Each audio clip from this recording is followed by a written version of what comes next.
नमस्कार दोस्तों, गीता के मनोविज्ञान की इस सीरीज में आपका पुनः स्वागत है। आज हम गीता के 11वें अध्याय का मनोवैज्ञानिक विश्लेषण करेंगे। गीता के 11वें अध्याय में भगवान श्री कृष्ण अर्जुन को उनके विराट स्वरूप के दर्शन देते हैं। इसीलिए इस अध्याय को विश्व स्वरूप दर्शन योग के नाम से जाना जाता है। गीता जो युद्ध भूमि में श्री कृष्ण द्वारा गाई जा रही थी, उसका मूल कारण अर्जुन को सत्य के लिए युद्ध करने के लिए प्रेरित करना, या यूं कहें कि प्रत्येक मनुष्य को सार्थक कर्म करने की सीख देना। जब भगवान अर्जुन को यह समझा रहे हैं कि व्यर्थ की चिंता छोड़कर हमें समयानुकूल कर्म करना चाहिए, क्योंकि सारे धर्म मनुष्य के भीतर ही हैं, और जो हमारे भीतर की चेतना कर्म करने के लिए प्रेरित करती है, उसे करना ही हमारे लिए श्रेष्ठ है।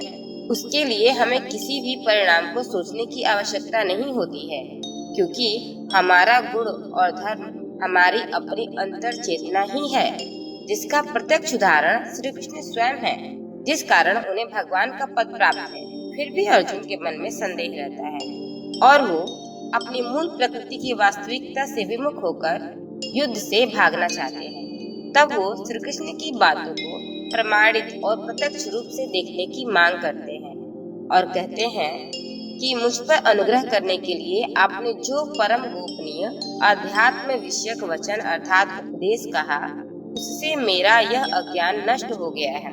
क्योंकि हे कमल नेत्र, मैंने आपसे भूतों की उत्पत्ति और प्रलय विस्तार पूर्वक सुने हैं तथा आपकी अविनाशी महिमा भी सुनी है। हे परमेश्वर, आप अपने को जैसा कहते हैं यह ठीक ऐसा ही है, परंतु हे पुरुषोत्तम, आपके ज्ञान, ऐश्वर्य, शक्ति, बल, वीर्य और तेज से युक्त ऐश्वर्य रूप को मैं प्रत्यक्ष देखना चाहता हूँ। हे प्रभु, यदि मेरे द्वारा आपका वह रूप देखा जाना शक्य है, ऐसा आप मानते हैं, तो हे योगेश्वर, उस अविनाशी स्वरूप का मुझे दर्शन कराइए। अर्थात अर्जुन बहुत ही चतुराई के साथ भगवान की बातों को झूठा साबित करना चाहते हैं, क्योंकि जो वो देखना चाहते हैं उसे तो केवल अंतरात्मा की शक्ति से जाना जा सकता है।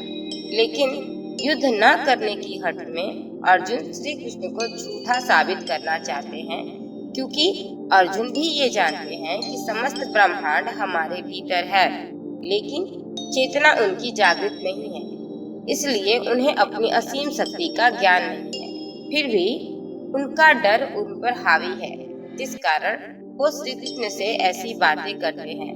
तब भगवान कहते हैं, हे पार्थ, अब तू मेरे सैकड़ों हजारों नाना प्रकार के और नाना वर्ण तथा नाना आकृति वाले अलौकिक रूपों को देख।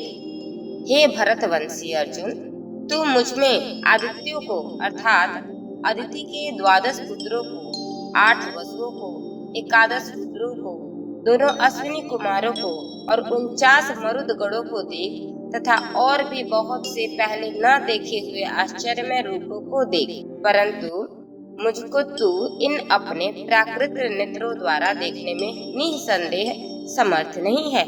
इसी से मैं तुझे दिव्य अर्थात अलौकिक चक्षु देता हूँ। इससे तू मेरी ईश्वरीय संयोग शक्ति को देख। अर्थात भगवान श्री कृष्ण, जिनका युद्ध भूमि में एकमात्र उद्देश्य है अर्जुन को धर्म युद्ध के लिए तैयार करना, अपने उद्देश्य की पूर्ति के लिए श्री कृष्ण अर्जुन को वो भी दिखाने के लिए तैयार हो गए हैं जिसे देखना संभव नहीं है, और ये भी कहते हैं कि इसे साधारण आंखों से नहीं देख सकते।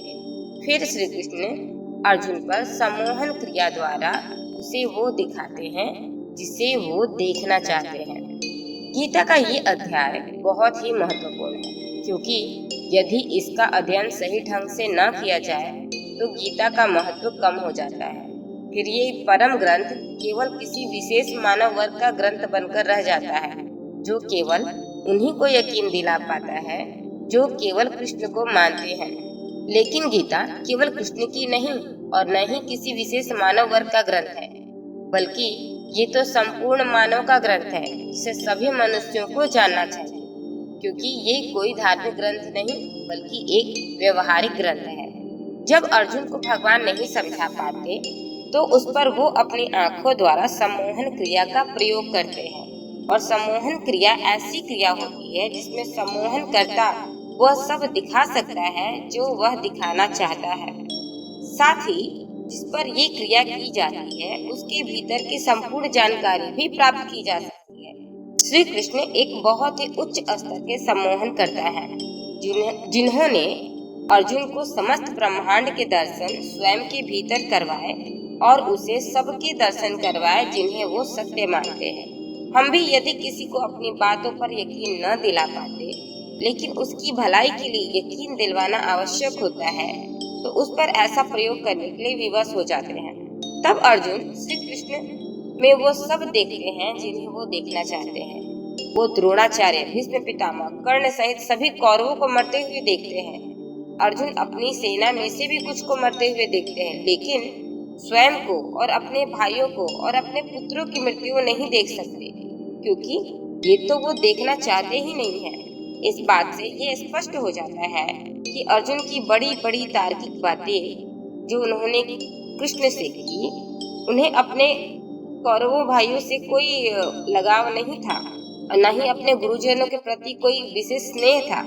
और ये बातें इसी बात से झूठी साबित होती हैं क्योंकि उन्होंने श्री कृष्ण के मुंह में कौरवों को और गुरुजनों को तो जाते देखा, लेकिन स्वयं को और अपने भाइयों को और अपने पुत्रों को जाते हुए नहीं देखा। अर्जुन ये बातें केवल भय के कारण ही कह रहे थे। अगर ऐसा नहीं होता तो उन्हें अपने पुत्रों का भी मरना दिखाई देता, लेकिन अर्जुन तो अपने पुत्रों का विनाश तो सोच भी नहीं सकते। तब भगवान कहते हैं, अर्जुन युद्ध कर, क्योंकि कौरव मरने वाले ही हैं। अगर तू नहीं मारेगा तो कोई और मारेगा, इसलिए ये काम तू कर और यश की प्राप्ति कर। इस कारण श्री कृष्ण अर्जुन को युद्ध के लिए प्रेरित करते हैं, लेकिन अर्जुन पुनः उन्हें भगवान रूप में देख भयभीत हो रहे हैं और जाने और अनजाने में हुए अपराधों के लिए क्षमा मांग रहे हैं। फिर उनके डर को दूर भगाने के लिए श्री कृष्ण अर्जुन पर किए सम्मोहन को हटाते हुए उन्हें शांत करते हैं और आसक्ति रहित करने की शिक्षा देते हैं। गीता के 11 अध्याय में बस इतना ही। तब तक के लिए धन्यवाद।